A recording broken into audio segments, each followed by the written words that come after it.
기억하라라는 제목으로 하나님의 말씀 증거하도록 하겠습니다. 우리가 살아가면서 잊지 않고 기억해야 할 것이 참 많이 있습니다.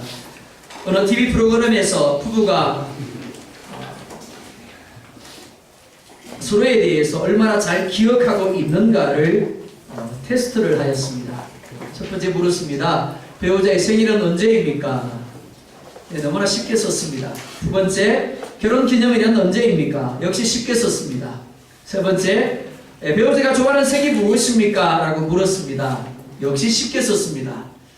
자, 지금 부부로 앉아 계시는 분들이 많은데요. 속으로 한번 대답을 해보십시오. 내 아내가 좋아하는 색깔이 무엇입니까? 결혼기념일은 언제입니까? 생일은 언제입니까? 알고 계시죠? 그죠? 네, 기본적으로 아시고 계신 줄 믿습니다. 그런데 그 다음이 문제였습니다. 질문이 무엇이고 하면 이런 질문입니다. 처음 키스한 장소가 어디입니까? 라고 물었습니다. 그리고 하나 둘 셋 쓴 것을 올렸습니다. 어땠을까요? 일치가 되어야 하는데 틀렸습니다. 답이. 그러다 보니까 이렇게 묻습니다. 당신 누구하고 했어? 분위기가 어떻게 되었겠습니까? 당연히 이상한 분위기가 될 수밖에 없었습니다. 그런데 요즘은 기억해야 할 것이 이것만이 아닙니다. 은행 비밀번호를 기억해야 되죠. 거기다가 인터넷을 하다 보면 여러 사이트들을 가입을 하게 됩니다. 같은 아이디와 같은 비밀번호를 하게 되면 한 번에 틀리게 되면 큰일 나게 되니까 비밀번호를 다르게 합니다. 그리고 아이디도 다르게 하죠. 그러다 보니까 오랜만에 들어가게 되면 도대체 비밀번호가 뭔지 아이디가 뭔지가 생각나지 않을 때가 참 많습니다.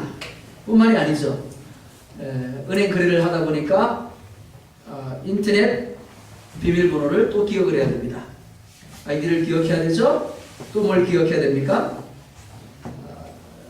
공인인증서의 비밀번호가 무언가를 또 기억을 해야 됩니다. 워낙 기억해야 할 것들이 많다 보니까 정말 필요할 때 기억력이 제대로 작동되지 않아서 곤란함을 당할 때가 있습니다. 아프리카에 뱀잡이 수리라고 불리는 독수리가 있습니다. 뱀잡이 수리는 주로 공중을 높이 날아다닙니다. 그러다가 두더지나 뱀 같은 것을 보면 손살같이 내려가 낚아챈다라고 합니다. 평상시에는 뱀잡이 수리가 아주 민첩하게 잘 날아다닙니다. 그런데 땅에 내려와서 먹이를 먹을 때가 문제입니다. 한창 먹이를 먹습니다. 그런데 옆에서 맹수가 자기를 공격을 합니다. 그럼 당연히 어떻게 해야 됩니까? 먹던 것을 그만두고 날아올라야 맞습니다. 그런데 자기가 날 수 있다는 것을 그 순간에 잊어버리는 겁니다. 그러니까 막 뜁니다. 아무리 빨리 뛰어도 맹수만큼 뛸 수가 있겠습니까? 못 뛰는 거예요. 그러다가 결국 잡아먹힌다라고 합니다. 기억해야 할 것을 기억하지 못할 때 이렇게 될 수 있습니다. 이스라엘 백성들도 아주 건망증이 심한 사람들이었습니다. 하나님께서 함께 하셨습니다. 지켜주셨습니다. 인도해 주셨습니다. 먹여주셨고 입혀주셨습니다. 마시게 하셨습니다. 그런데 그들은 금세 그 하나님을 잊어버리고 입에 불평과 불만과 짜증을 달고 살았습니다. 뿐만 아니라 하나님을 버리고 다른 신을 찾았습니다. 하나님은 이러한 이스라엘의 문제를 너무나 잘 알고 계셨습니다. 그래서 모세를 통하여 가나안에 들어가기 전에 다시금 하나님이 어떻게 이스라엘을 인도하셨는지 하나님이 어떤 분이셨는가를 기억하라 라고 요구하고 계십니다. 먼저 오늘 2절 상반절을 보면 이렇게 말씀을 합니다. 네, 하나님 여호와께서 이 40년 동안에 네게 광야길을 걷게 하신 것을 기억하라. 자, 2절 상반절은 몇 가지를 말씀을 합니다. 첫 번째, 하나님이라고 말씀을 합니다. 여기 하나님은 엘로힘이라는 단어를 사용하고 있습니다. 그런데 복수입니다. 그렇다고 해서 이 단어가 하나님들 이렇게 번역되지는 않습니다. 한 분이시지만 산 위로 계신 하나님을 가리키는 단어입니다. 창세기 1장 1절에서 뭐라고 말씀하고 있습니까? 태초에 하나님이 천지를 창조하시니라. 여기서 하나님이라고 말할 때 단어가 엘로힘입니다. 한 분이시지만 삼위로 계신 하나님을 말씀하고 있습니다. 이 단어는 주로 4가지 경우에 성경에서 사용이 됩니다. 그 첫째가 창조자입니다. 그러니까 1장 1절에서 태초에 하나님이 천지를 창조하셨습니다 라고 말할 때 엘로힘이 사용되어진 겁니다. 그리고 둘째가 주권자입니다. 그리고 셋째가 심판자와 재판장입니다. 그리고 마지막이 구원자입니다.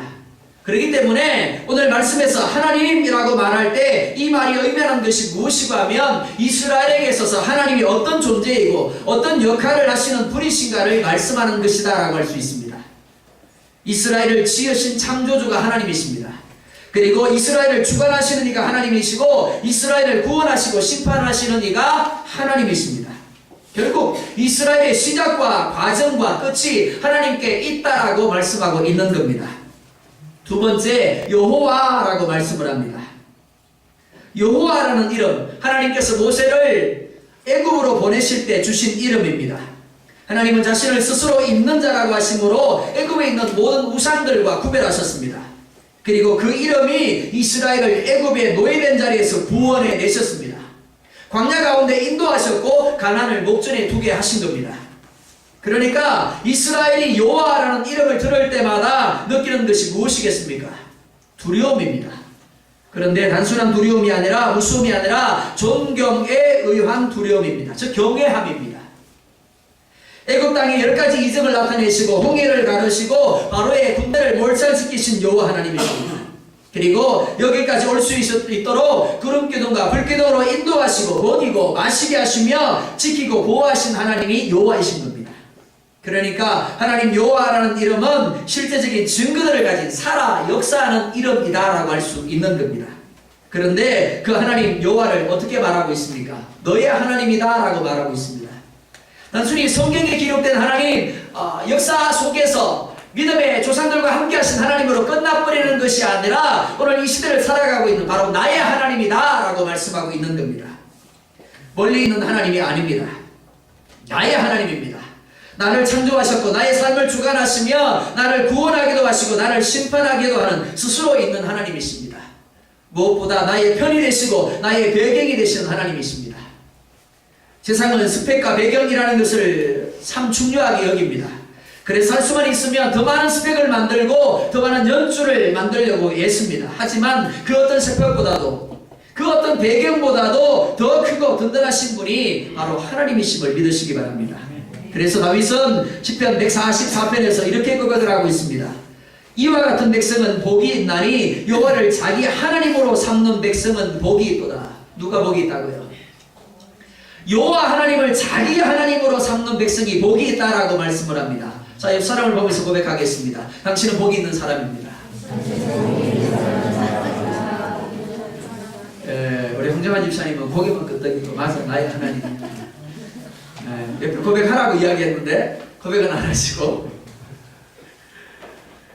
그런데 문제가 무엇일까요?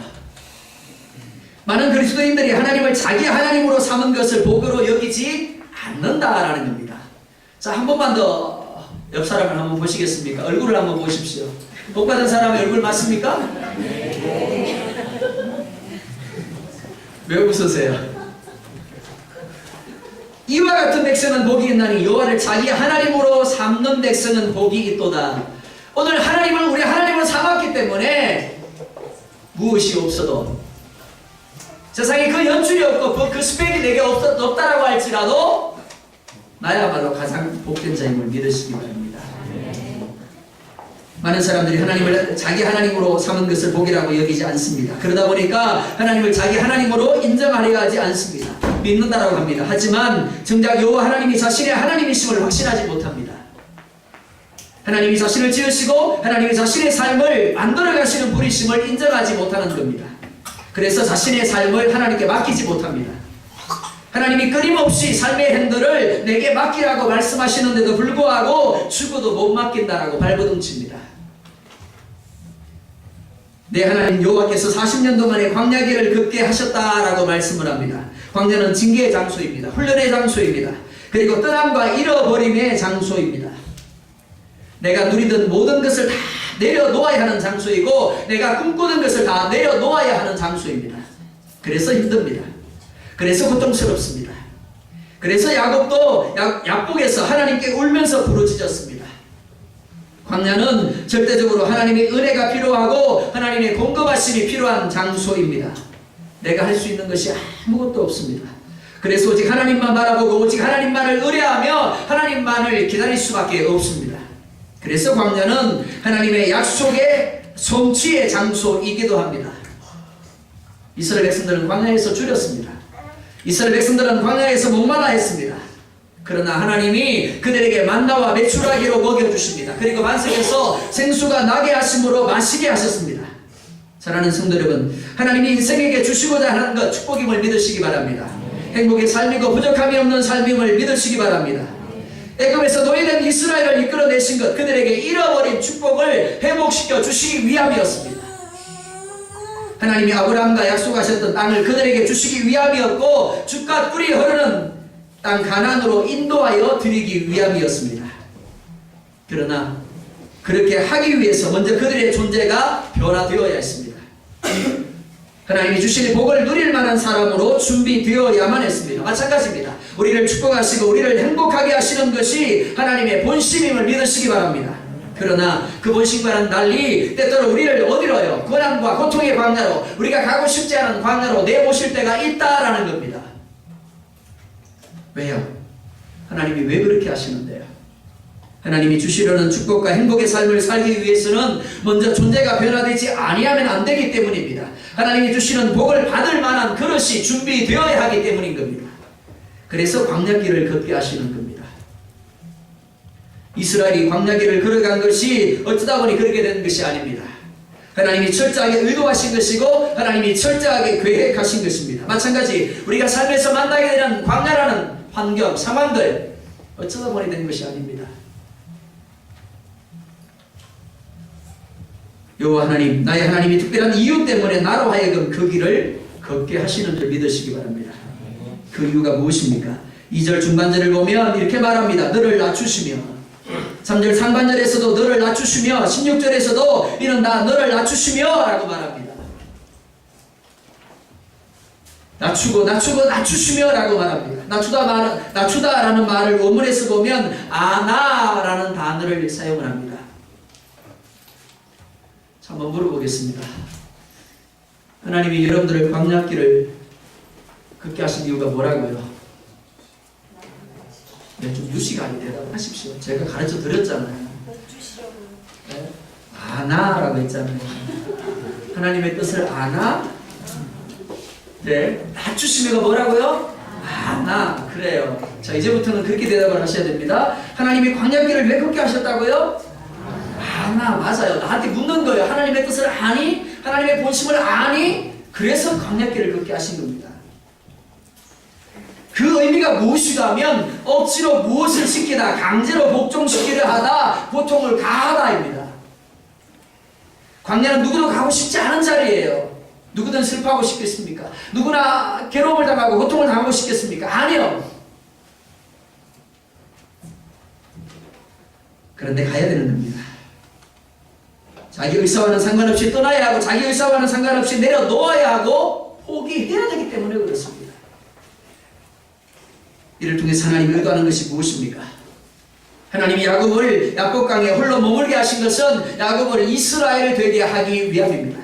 20년의 시간을 연단과 훈련의 시간으로 보냈습니다. 그런데 여전히 그는 야곱이었습니다. 그래서 하나님이 그를 홀로 남겨두신 겁니다. 왜요? 철저하게 내려놓고 철저하게 포기하고 철저하게 하나님의 사람으로 서게 하기 위함입니다. 그래야만 언약의 계승자로 설 수 있었기 때문입니다. 그러니까 야곱에게는 뭐였다고요? 광야였던 겁니다. 마찬가지로 하나님이 때로 우리를 고난과 고통의 광야로 등 떠밀어서 나가게 하실 때가 있습니다. 그래서 우리에게 고통을 가하심으로 억지로 무엇을 하게 하십니다. 강제로 복종하게 하실 때가 있습니다. 이것이 뭐라고요? 아나입니다. 따라서 광야는 우리를 연단하는 장소입니다. 죄로 인하여 높아질 대로 높아져서 철저하게 하나님을 인정하지 못하는 우리의 마음을 낮아지게 하기 위해서, 우리의 생각과 우리의 관점을 낮아지게 하기 위하여 그렇게 하시는 겁니다.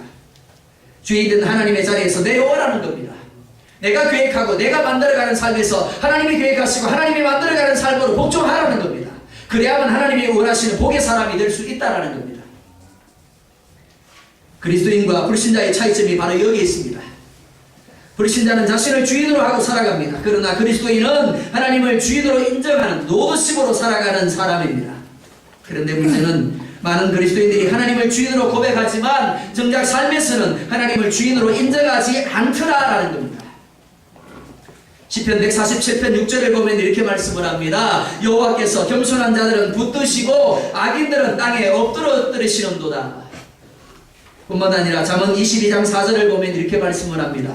겸손과 여호와를 경외함의 보상은 재물과 영광과 생명이니라. 누가 재물을 얻을 수 있다고요? 누가 영광을 얻고 누가 하나님으로부터 보상을 받을 수 있다라고 말씀을 합니까? 여호와를 경외하고 겸손한 사람이다 라고 말합니다. 하나님은 언제나 겸손히 하나님을 인정하는 자에게 은혜를 베풀어 주십니다. 그러나 교만한 자는 대적하시며 그 앞에서 쫓아내신다라고 말씀을 합니다. 하나님은 이스라엘을 축복하기 원하셨습니다. 젖과 꿀이 흐르는 땅을 그들에게 주기를 원하셨습니다. 그러나 그들이 겸손한 자가 되지 아니하고는, 하나님을 경외하는 사람이 되지 아니하고는, 즉 아나가 되지 아니하고는 그 축복을 누릴 수가 없는 겁니다. 그래서 하나님이 그들을 광야의 자리로 나아가게 하신 겁니다. 사랑하는 여러분, 혹 광야 같은 자리에 있다고 생각되십니까? 하나님의 뜻이 있음을 기억할 수 있기를 원합니다. 하나님이 여러분들을 낮추시는 겁니다. 따라서 그 자리는 결코 나 혼자 있는 자리가 아닙니다. 하나님이 함께 하고 계십니다.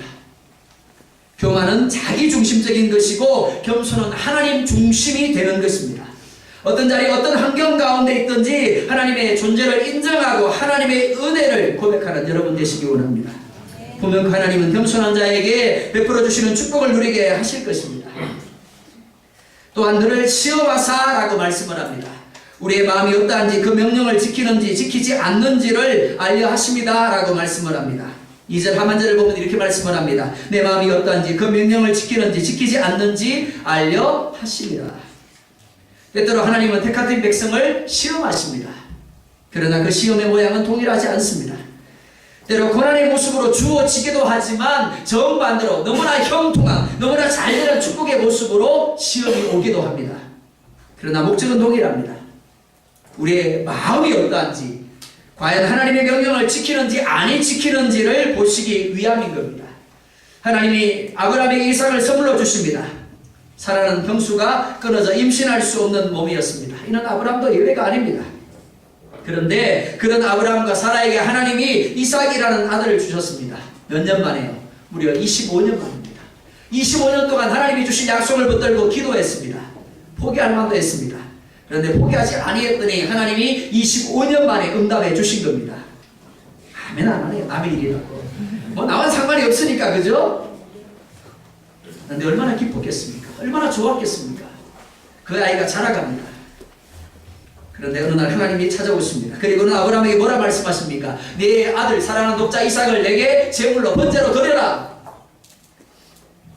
이것은 아브라함에게 주신 시험입니다. 모리아산은 아브라함에게 있어서 뭐였다고요? 광야였습니다. 아나였습니다.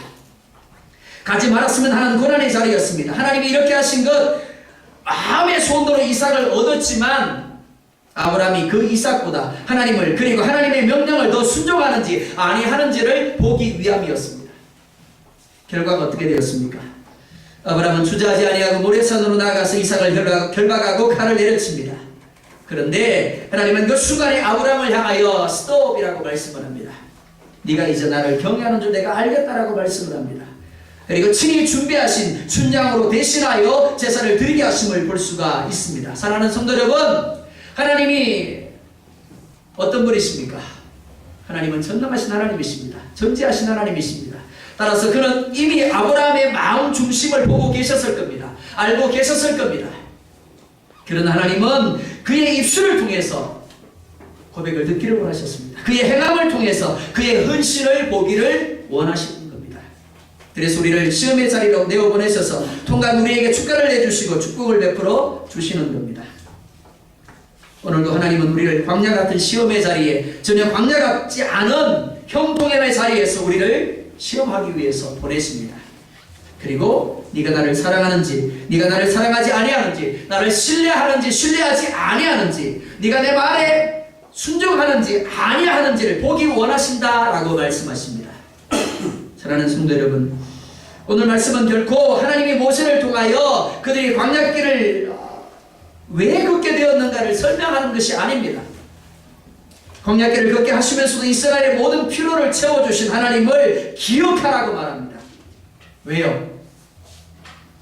지금까지 걸어온 것이 중요한 것이 아니라 가나안에 들어갔을 삶이 중요하기 때문에 그렇습니다. 하나님이 내가 너희를 광야 가운데 머물게 하신 그 이유가 뭐라고요? 낮추고 시험하사라고 말합니다. 마찬가지입니다. 하나님이 똑같이 너희들과 함께 할 것이다. 그러나 그들이 가는 가난이 뭐가 되어야 된다고요? 또 다른 광야가 되어야 한다는 겁니다. 그 가운데서도 광야 가운데 함께 하신 하나님을 기억함으로 하나님을 경외하고 하나님 말씀 가운데 순종하여야 할 것이다 라고 말씀하고 있는 겁니다.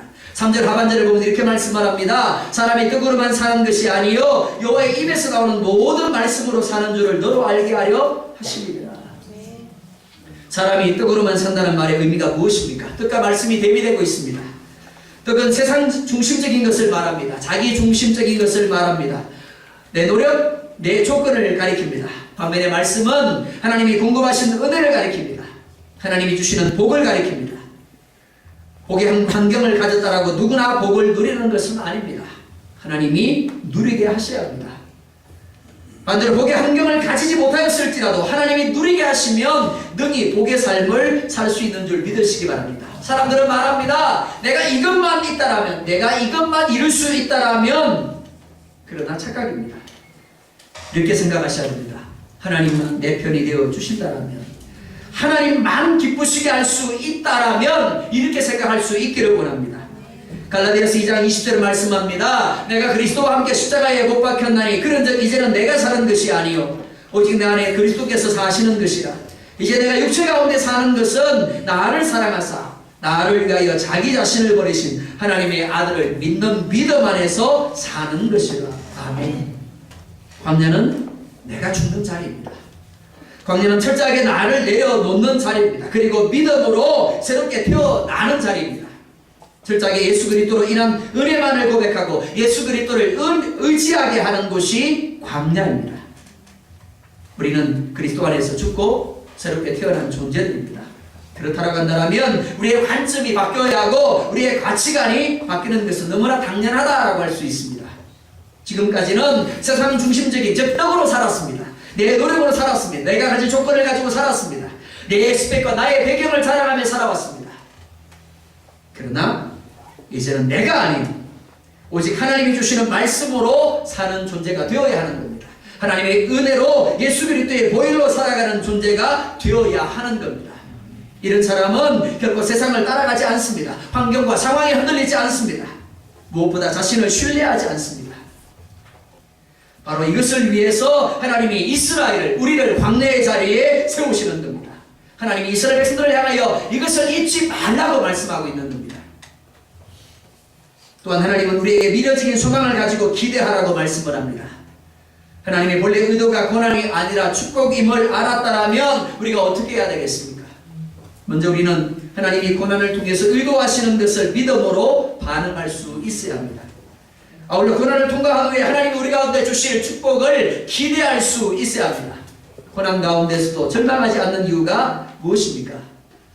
고난이 끝날이 있을 것을 기대하기 때문입니다. 고난이 끝나게 되면 하나님이 새로운 축복으로 우리 가운데 역사하실 것을 믿기 때문입니다. 40년의 광야 생활이 비록 부족함이 없는 하나님의 은혜의 시간들이었다라고 할지라도 이스라엘은 하루빨리 그것을 벗어나서 가나안에 들어가고 싶었을 겁니다.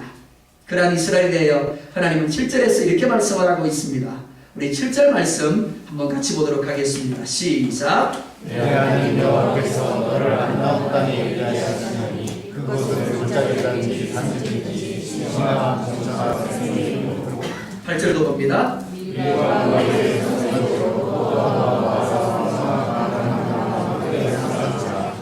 예, 9절도 보겠습니다. 시작. 내가 너를 무엇을 부족하고 내가 아무 부족함이 없는 땅이며 그 땅에 모든 소리요 사는 이스를 보는 것이다. 아멘. 그리고 10절 중반절을 보면 이렇게 말합니다. 내 하나님 여호와께서 옥토를 이게 주셨으므로 아멘. 광야 너머에는 젖과 꿀이 흐르는 가나안 땅이 예비되어 있었습니다. 마찬가지입니다. 오늘 우리의 고난은 분명 끝이 있음을 믿으시기 바랍니다. 터널이 아무리 길고 길어도 분명히 끝나게 되어 있습니다. 마찬가지 우리에게 주어진 광야의 삶은 분명히 끝이 있습니다. 그리고 그 끝은 하나님이 부족함이 없도록 누리게 하시는 축복이 예비되어 있습니다. 이스라엘을 출애굽하게 하신 하나님의 목적은 그들로 하여금 젖과 꿀이 흐르는 축복의 땅 가나안에 들어가 살게 하는 것이었습니다. 그렇기 때문에 오늘 내 상황이 없다든지 내 환경이 없다든지 비록 내가 가진 스펙이 배경이 별 볼일 없는 것이라고 할지라도 탓하지 마시기 바랍니다. 절망하지 마시기 바랍니다. 좌절하지 마시기 바랍니다. 부정적인 말, 원망의 말 하지 마시기 바랍니다. 우리에게 필요한 것은 그 하나님을 신뢰하는 것이고 믿음으로 기대하는 것입니다. 16절 하반절에 보면 이렇게 말씀을 합니다. 마침내 이게 복을 주려 하심이었느니라. 이 모든 과정의 결론이 뭐라고요? 왜 하나님이 이스라엘 백성들을 40년 동안 광야에 머물게 하셨더라고요? 하나님이 복 주시기 위한 과정이었다라는 겁니다. 그 과정이 없고는 마침내 네게 복을 주신다라는 이 말씀이 이루어질 수가 없다라는 겁니다. 마찬가지입니다. 힘들 수 있습니다. 고통스러울 수 있습니다. 아플 수 있습니다. 지긋지긋하게 느껴질 수 있습니다. 누가요? 내가 머물고 있는 광야가요? 나를 힘들게 하는 사람들이요? 그 누군가가요? 도망가고 싶을 때가 있습니다.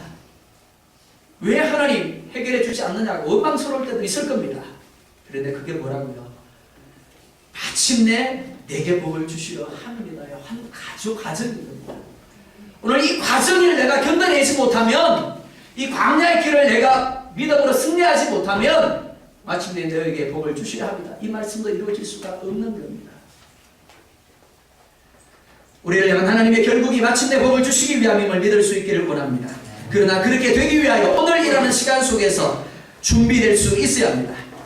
지금까지의 나의 삶이 하나님의 은혜로 된 것임을 고백하고 인정할 수 있어야 합니다.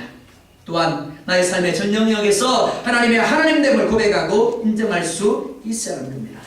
그런데 앞서 말씀드렸습니다. 하나님이 이 본문을 통해서 이야기하고자 하는 것, 실제적인 이야기는 이게 아닙니다. 11절 이하를 보면 하나님이 본문 말씀을 통하여 정말 하시고 싶은 말씀이 무엇인가를 이야기합니다. 지금까지 아주 긴 이야기들, 내가 너를 이렇게 인도했다라고 말씀하신 이유가 무엇인가를 말씀을 합니다. 자, 11절부터 14절까지의 말씀 함께 보겠습니다. 시작.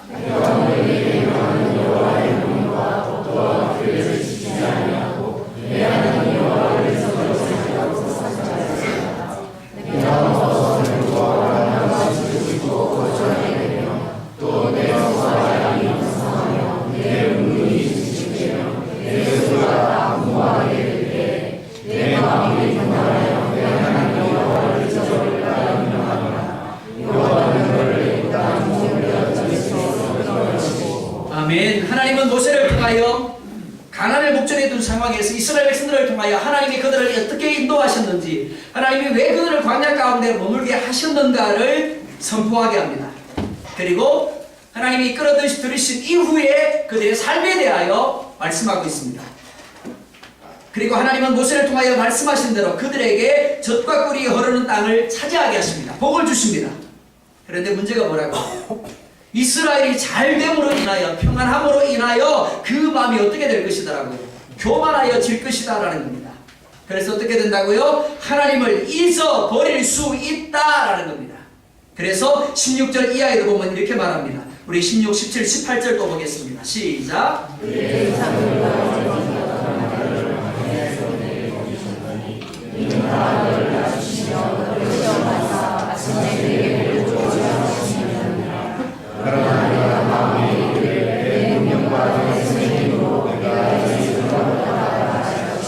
내 하나님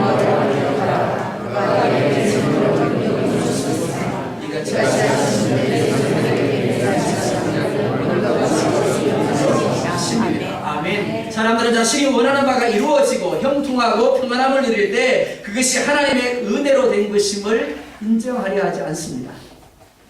자신의 능력과 자신의 힘으로 내가 열심히 노력한 결과라고 생각을 합니다. 하지만 하나님은 이렇게 말씀을 합니다. 내가 너희에게 재물 얻을 능력을 주었다.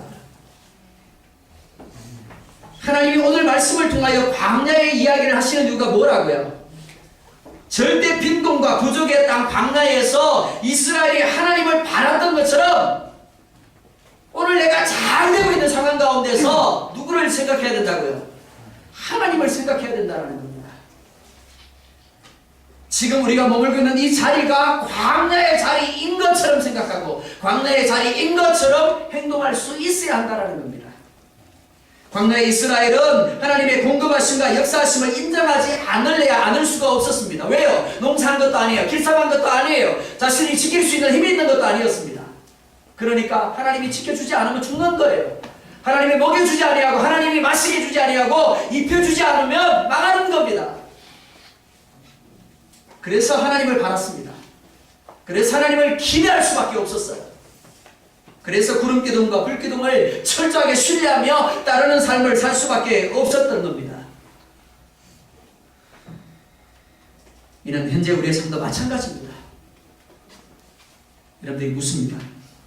내가 기도했기 때문에 하나님 내게 건강을 주실까요? 내가 기도했기 때문에 하나님이 내가 지금 직장 가운데 잘리지 아니하고 주어진 일을 잘 감당하고 있을까요? 내가 기도했기 때문에 우리의 사업이 잘 되고 있을까요? 이만큼이라도 유지되고 있는 걸까요? 맞습니다. 그러나 또 틀렸습니다. 내가 기도함으로 말미암아 하나님이 분명 내 삶 가운데 내가 원하는 바를 이루어 주실 때가 있습니다. 그러나 내가 기도하지 않음에도 불구하고 여전히 하나님이 나와 함께하고 계십니다. 하나님 나를 지키시고 계시고요. 하나님 나를 이끌어가고 계시고 내 삶에 필요한 모든 것들을 공급하고 계시는 거예요. 그러니까 하나님이 지키지 않는다면 오늘 내가 가지고 있는 이 건강이 떠나가는 겁니다. 내가 가지고 있는 이 온전함의 지식이 떠나갈 수밖에 없는 거예요. 내게 직장에서 잘릴 수밖에 없고요. 우리의 사업이 망할 수밖에 없는 거예요.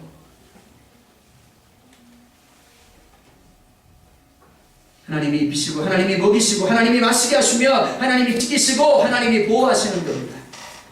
다만 우리가 그것을 인정하지 않을 뿐입니다. 그래서 여호와 하나님을 인정하지도 은혜라고 고백하지도 않는 겁니다. 가나안에서 이스라엘이 누린 복은 이미 가나안에 입성하기도 전에 하나님이 그들에게 약속하신 것이었습니다. 그리고 누리게 하신 것입니다. 광야에서는 누구나 자신의 한계를 인정할 수밖에 없습니다. 그리고 누구나 하나님을 바라볼 수밖에 없습니다. 그러나 평안함의 자리에서 형통의 자리에서는 그 마음이 교만하여 하나님의 은혜를 인정하려 하지 않습니다.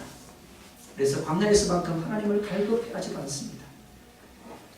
하나님을 찾으려 하지 않습니다. 하나님이 그것을 하신 겁니다. 그래서 광야의 하나님을 기억하라고 하시는 겁니다. 마치 내가 광야에 머무는 것처럼 하나님을 바라보아야 하고 하나님을 갈급해야 되고 하나님을 의뢰함으로 하나님을 기대하라는 겁니다. 이런 면에서 우리에게 시험은 광야가 시험이 아니라 하나님을 찾지 않는 형통함의 자리가 오히려 시험이다라고 할 수 있습니다. 사랑하는 성도 여러분, 하나님을 얼마나 찾고 계십니까? 하나님을 얼마나 갈급해하고 계십니까? 오늘 내 삶 가운데 하나님이 역사해 주지 아니하면, 하나님이 은혜를 베풀어 주지 아니하면 나는 아무것도 할 수 없습니다라고 얼마나 인정하고 계십니까? 하나님은 바로 그 고백을 듣기를 원하십니다. 하나님의 은혜를 생각하는 사람들마다 하나님을 향한 이런 고백을 드릴 수밖에 없는 겁니다. 그리고 그럴 때 하나님이 젖과 꿀이 흐르는 땅으로 인도하여 드리시고 복을 주시겠다는 겁니다. 이것이 십자가입니다. 이것이 은혜입니다. 아무든지 나를 따라오거든 자기를 부인하고 날마다 자기 십자가를 지고 나를 쫓을 것이니라. 바로 이 자리에 하나님을 기억하는 자리에 광야의 자리에 보면 여러분들의 삶이 되기를 주의 이름으로 축원드립니다. 기도하겠습니다.